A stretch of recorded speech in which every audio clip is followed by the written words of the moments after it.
একটি ছোট কুঁড়েঘরের পাশেই বিমলের ছোট ফসলের জমি। ভোরবেলা বিমল কোদাল দিয়ে জমি কোপাচ্ছে, তার কপালে খাম। তার চেহারা দেখে হতাশা স্পষ্ট বোঝা যাচ্ছে। বিমলের স্ত্রী কমলা, সে বাসা থেকে বেরিয়ে স্বামীকে ডাকতে লাগল। ওগো, শুনছ?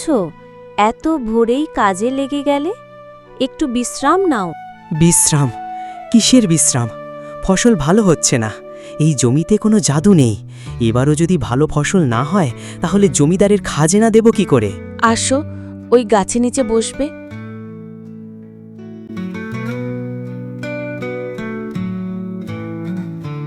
চিন্তা করো না গো, দেখবে উপরওয়ালা কোনো না কোনো ব্যবস্থা করবেই।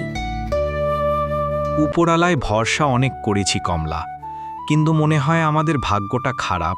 তুমি বাসায় যাও, আমি একটু নদীর পাড়ে যাব।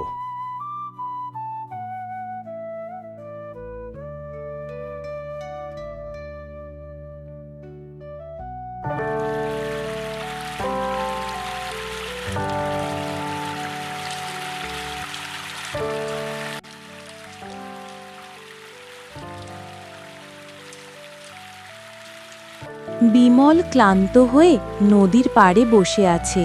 সে তার ভাগ্য নিয়ে ভাবছে। হঠাৎ সে দেখতে পায় আকাশ থেকে কি যেন একটা উড়ে তারই দিকে আসছে। ওরে বাবা, এটা কি? এমন উজ্জ্বল আলো তো আগে কখনো দেখিনি। আমি এই নদীর পড়ি। তোমার দুঃখের কথা আমি শুনেছি। পড়ি? আপনি সত্যি পড়ি? আমি সত্যি পড়ি। তোমার সততা আর পরিশ্রম আমাকে মুগ্ধ করেছে। তোমার কষ্ট আমি দূর করতে এসেছি, কিন্তু তোমাকে একটি পরীক্ষা দিতে হবে। পরীক্ষা? কি পরীক্ষা? আমার একটি জাদুকরি বীজ আছে। এই বীজটি তুমি তোমার জমিতে পুঁতবে, কিন্তু এর একটি শর্ত আছে। যখন ফসল হবে সেই ফসলের অর্ধেক তোমাকে গরিবদের মধ্যে বিলিয়ে দিতে হবে। তুমি পারবে? পারবো পরিমা। আমি আমার ফসলের অর্ধেক নয়, সবটাই গরিবদের দিতে রাজি আছি, যদি তাতে তাদের মুখে হাসি ফোটে। তোমারই সরলতা আমাকে আনন্দিত করেছে। এই নাও সেই বীজ। নীলপরি বিমলের হাতে একটি ছোট উজ্জ্বল নীল রঙের বীজ দেয়। বীজটি স্পর্শ করলে বিমলের মনে এক অদ্ভুত শান্তি আসে। পরি মিলিয়ে যায়। বিমল বীজটি নিয়ে দ্রুত বাড়ির দিকে হাঁটা দেয়।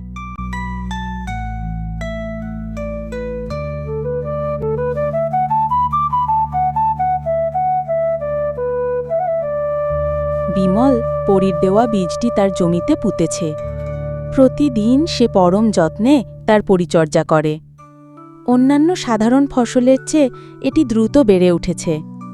এক সকালে সে দেখতে পায় সেই চারাগাছটি থেকে বিশাল বিশাল তরমুজ ফলছে। সব তরমুজ নীল রঙের। বিমল অবাক হয়ে তাকিয়ে থাকে। গ্রামের হাটতলায় বিমল একটি গরুর গাড়িতে করে সেই নীল তরমুজ নিয়ে হাটে এসেছে। সে গ্রামের সবার সামনে ঘোষণা করে, শোনো শোনো, এই তরমুজগুলো সাধারণ নয়।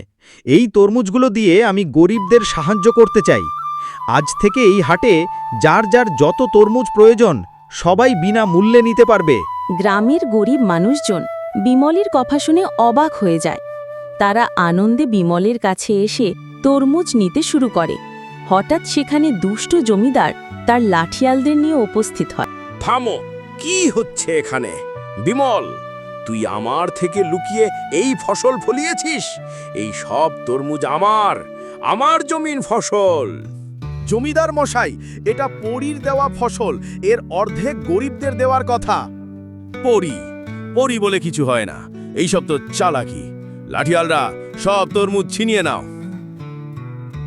লাঠিয়ালরা তরমুজ ছিনিয়ে নিতে এগিয়ে আসে, কিন্তু যখনই তারা তরমুজ স্পর্শ করে তখনই তাদের গায়ে হালকা নীল রঙের আলো ঝলসে ওঠে এবং তারা দূরে ছিটকে পড়ে। জমিদার নিজে এগিয়ে যায়, কিন্তু একই ঘটনা তার সাথেও ঘটে।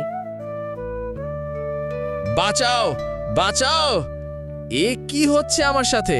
এটা কি কোনো জাদু? হঠাৎ সেই নীলপরি আবার সেখানে উপস্থিত হয়।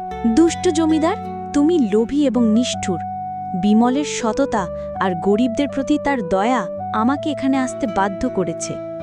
এই ফসল গরিবদের জন্য, তোমার জন্য নয়, তুমি শুধু শাস্তি পাবে। এবার তার জাদুদণ্ড থেকে একটি উজ্জ্বল আলো বের হয়। তারপরে জমিদার একটি সাদা গরুতে পরিণত হলো আর কাঁদতে লাগলো। পরিমা, আমার ভুল হয়ে গেছে। আমি আর কখনো লোভ করব না এবং কাউকে কষ্ট দিব না। দয়া করে এবারের মতো আমাকে মাফ করে দেন। আচ্ছা ঠিক আছে, এবারের মতো তোমাকে ক্ষমা করে দিলাম। যাও, এরপর থেকে কখনোই কাউকে কষ্ট দিবে না। পরী আবারও জমিদারকে ঠিক করে দিল এবং হাওয়ায় মিলিয়ে গেল। বিমল ও কমলা হাসি মুখে নতুন জীবন শুরু করেছে। পরীর দেওয়া তরমুজ থেকে তারা অনেক অর্থ পেয়েছে, যা দিয়ে তারা জমিদারের সব ঋণ শোধ করে দিয়েছে এবং একটি নতুন জমি কিনেছে। তারা সেই জমিতে নতুন করে চাষ শুরু করে। তাদের মুখে হাসি। বন্ধুরা, কেমন লাগালো আমাদের ভিডিওটি? যদি ভালো লেগে থাকে তাহলে আমাদের চ্যানেলটি সাবস্ক্রাইব করে পাশে থাকা বেল আইকনটি অন করে দাও পরবর্তীতে আরও এমন মজার সব গল্প পেতে।